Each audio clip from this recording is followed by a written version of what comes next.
샬롬. 오늘 하루도 주님의 평강이 이 새벽에 여러분과 함께 하시기를 주님의 이름으로 축원드립니다. 오늘은 창세기 34장 1절로 31절의 말씀을 나누도록 하겠습니다. 야곱이 약속한 땅 베델로 가서 축복의 생활을 했어야 할 터인데 이를 어기고 세겜에 가서 살다가 큰 화를 당하게 됩니다. 레아의 몸에서 난 딸 디나가 그 땅 여자를 보려고 나갔다가 하모리 아들 그 땅 추장이었던 세겜에게 붙들려 가서 강간을 당하고 이로 인하여 야곱의 아들들이 엄청난 집단 살인극을 저지르게 됩니다. 본문 1절로 2절입니다. 레아가 야곱에게 낳은 딸 디나가 그 땅 여자를 보러 나갔더니 히위 족속 중 하모리 아들 그 땅 추장 세겜이 그를 보고 끌어들여 강간하여 욕되게 하고 엘렐로의 이스라엘이라 명명한 제단이 있는 그곳에서 야곱의 딸 디나가 강간을 당합니다.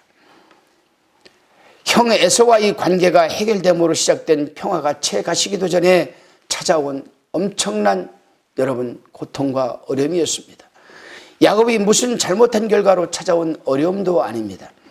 그는 정당한 땅의 대가를 치르고 세겜에 머물러 있었고 야곱의 딸 디나는 그 고장에 사는 여자들을 보러 나갔을 뿐입니다. 그러한 무고한 디나를 하모리 아들 세감이 겁탈한 것입니다. 여기서 우리는 무엇을 깨닫게 됩니까? 하나님의 사람들이 살아야 할 장소에 하나님이 살지 않게 되면 하나님이 개입을 하신다는 얘기입니다. 하나님의 사람들이 해야 할 일을 하지 않으면 하나님이 간섭하신다는 사실입니다. 하나님께서는 이 딸 디나의 마음을 충동시켜서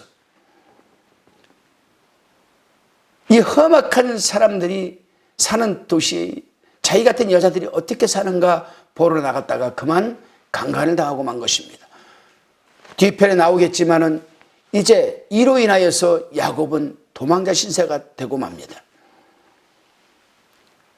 결국에 그는 그 도망자 신세를 하다가 베델에서 나타난 그 하나님을 다시 만나고 그 하나님께서 너희 환난 날에 너와 함께한 베델로 올라가라 이 음성을 듣게 되죠. 이것을 보게 되게 되면은 바로 딸 디나가 강간을 당한 것은 하나님의 철저한 또한 섭리요 준비하심이 아니었나 생각하게 됩니다.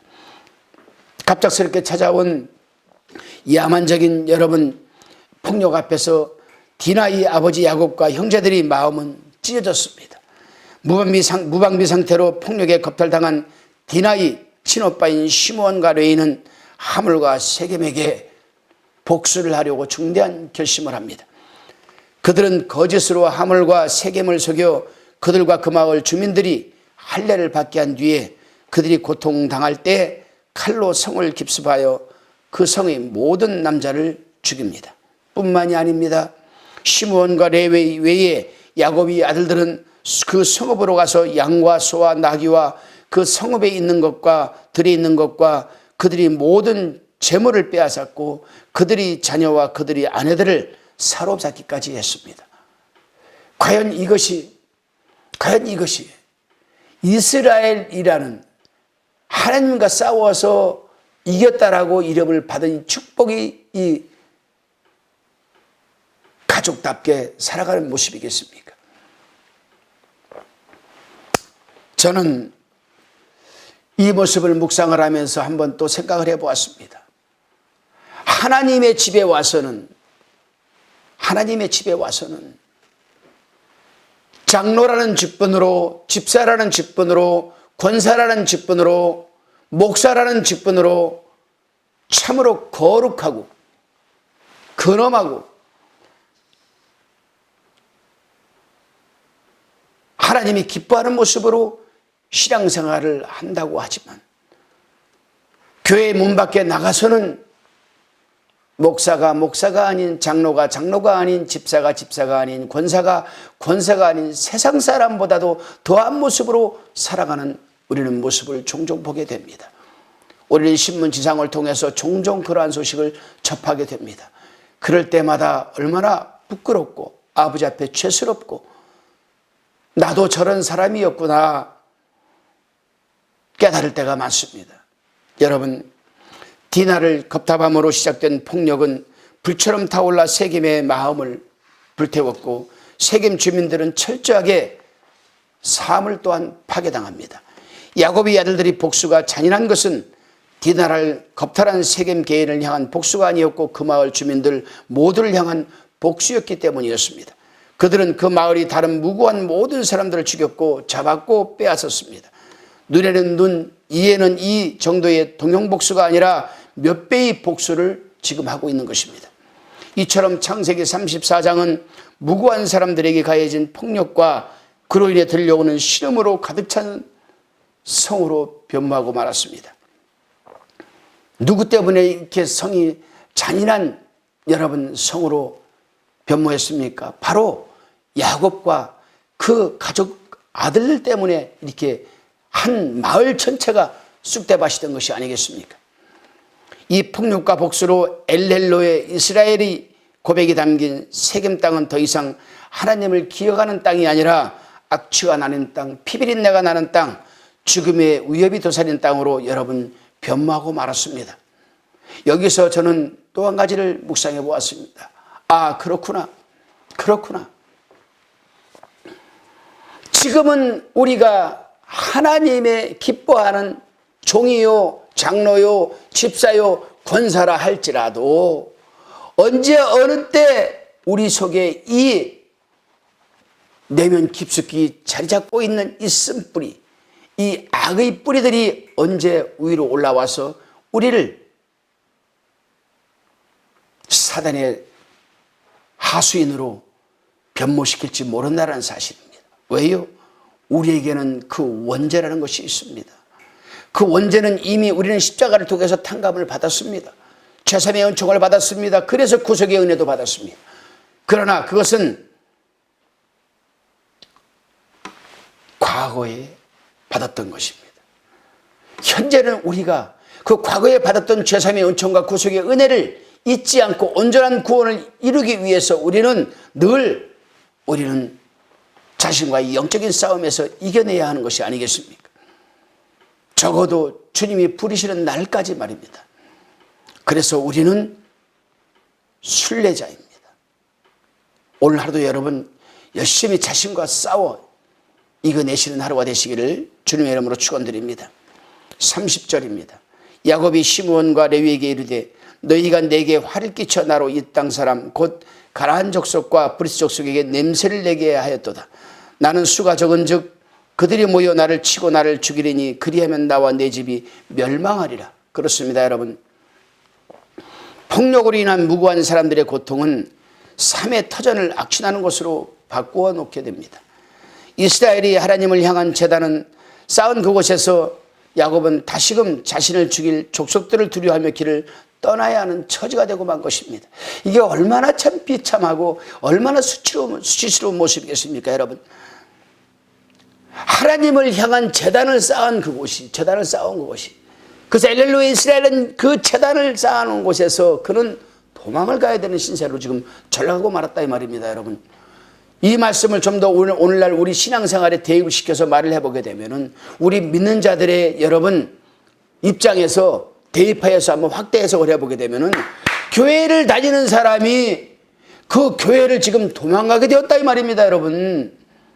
예배를 드려야 할 처소에서 지금 도망가게 되었다는 말입니다. 저는 그러한 모습도 종종 듣고 있습니다. 교회 장로가 성도들에게 사기를 치고 세상 사람들에게 하나님의 이름을 내세워 사기를 치고 야밤도주한 일들이 종종 귀에 들려옵니다. 비록 여러분 장로뿐이겠습니까? 집사나 권사들 언제 그러한 일들이 벌어질지 모릅니다. 그래서 우리는 늘 자신과의 내면적인 영적인 싸움에서 이겨내야 하는 겁니다. 그래서 하나님과 싸워서 이긴 자다라는 소리를 우리는 들어야 됩니다, 늘. 그럴 때에 우리는 아버지 앞에 잘 왔다, 착하고 충성된 종아, 아들아, 딸아 라는 이신 책임을 듣는 것이 아니겠습니까, 여러분? 디나와 세겜 마을이 무고한 사람들에게 가해진 이러한 폭력과 그로 인한 신음은 창세기로부터 오늘날에 이르도록 계속되고 있습니다. 겁탈과 살인과 같은 직설적인 폭력은 물론이며 약자와 소수에 대한 혐오, 권력을 이용한 횡령과 탈세 등 무고한 사람들을 쓰러뜨리는 폭력이 이 땅에 지금 악취를 여러분 내고 있습니다. 무고한 사람들을 향한 폭력과 그들이 고난이 담긴 창세기 34장 안에서만 보자면 인간의 삶과 역사는 참으로 비참한 것이 아닐 수가 없는 것입니다.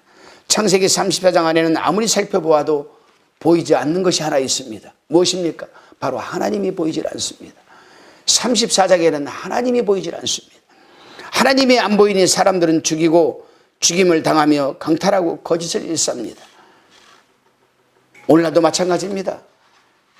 교회는 다니지만 신앙생활은 하지만 믿음이 있다고 하지만 하나님이 없는 사람들이 얼마나 많은지 모릅니다. 하나님이 없어요. 교회를 다닌데도 하나님이 없어요. 직분을 받았는데도 하나님이 없어요. 자기 자신 스스로가 믿음은 있다고 하는데 제3자가 바라볼 땐 하나님이 없습니다. 그러니 그 사람에게서 어떠한 여러분 열매들이 맺어지겠습니까? 우리는 절대로 그래서는 안 됩니다. 우리는 안에서든 밖에서든 가정에서든 교회에서든 우리가 가는 곳은 우리는 하나님의 생명을 세워나가는 켈리, 도구로 우리는 부름을 받은 자들입니다. 때로는 재물을 태운 그 찌꺼기를 끄집어내는 부삽, 도구죠. 부삽으로, 때로는 등대잔으로, 때로는 떡상 밑단 잔으로, 때로는 향다리 향로로, 때로는 휘장을 막는 여러분 망치로 우리는 도구로 쓰임을 받아야 합니다. 그래서 우리는 어디를 가서도 분명히 살아계신 하나님이 함께 하시고 그 하나님이 있는 모습을 보여주는 그러한 도구로 살아가는 자들이 되어야 되겠습니다. 돈 때문에 인간의 생명을 해치는 여러분 이 더들로와 같이 본문 속 사람들은 모두 자신이 안위를 위해서 기꺼이 다른 사람의 생명을 해치기로 결정하고 거짓과 폭력을 일삼습니다. 성경을 읽는 사람들은 이후 창세기 35장이 계속될 것을 알기 때문에 하나님이 인도하신다라고 말할 수 있지만 34장의 삶을 당면하여 살아가는 야곱과 고난받는 사람들에게는 하나님과 희망은 보이지 않고 무엇만 보입니까? 절망만이 지금 보이고 있습니다. 하나님이 사랑하시는 우리 신앙생활의 여정은 엘헬로의 이스라엘과 같은 시간만 있지 않고 창세기 34장과 같은 절망의 시간도 있다는 사실을 우리는 염두에 둬야 되겠습니다. 그렇습니다, 여러분. 죄로 일구어진 복합적인 환경 속에서 무고한 자들이 신음이 들려오고 내가 해결할 수 없는 뜻모를 고난 속에 살아가야 할 때가 우리에게도 다가옵니다. 다만 우리 신앙 여정에 창세기 34장과 같은 고난의 시절이 있음을 받아들이고 나는 무력하지만 하나님이 어떻게 이끄실지를 기대하는 것이 우리가 가질 수 있는 바로 믿음의 대처일 것입니다. 한 걸음 더 나아가 우리 주위에 무고하게 고난받는 이들을 살피며 그들의 고난에 동참하며 살아갈 수 있다면 고난과 뒤범벅된 우리의 삶은 그리스도 안에서 새로운 길을 찾고 또한 기쁨과 소망과 비전이 분명 주어질 것입니다. 기도드리겠습니다. 주님, 엘렐로의 이스라엘이라는 고백이 담긴 세겜이 인간이 폭력과 복수로 확신하는 땅이 되는 모습을 보았습니다. 창세기 34장 아래서는 아무리 살펴보아도 하나님을 찾을 수 없고 그러기에 절망만이 가득하지만 이게 고난이 끝이 아니요 우리 인생의 길목임을 깨닫게 하여 주옵소서. 하나님의 재단이 있는 곳에 하나님이 없다 하는 것이 하나님 참으로 비극이 아닐 수가 없습니다. 하나님의 인도하심이 계속됨을 믿으며 오늘도 우리는 살아내고 무고하게 고난받는 이웃을 살피는 그리스도인으로 살아갈 수 있도록 붙들어 주옵시고 우리가 어느 곳에 또한 어느 형편의 어느 환경에 처하든지 그 환경과 형편에 따라 우리는 하나님의 성전을 세워나가는 도구로 쓰임받게 도와주시고 그 도구를 통하여 또한 우리는 살아계신 하나님의 존재하심을 우리가 증거하게 하여 주옵소서. 보이게 하여 주옵소서. 그럼에도 불구하고 감사드리옵고 예수 그리스도의 이름으로 기도드리옵나이다. 아멘.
화평방송 구독, 좋아요 부탁드립니다. 감사합니다.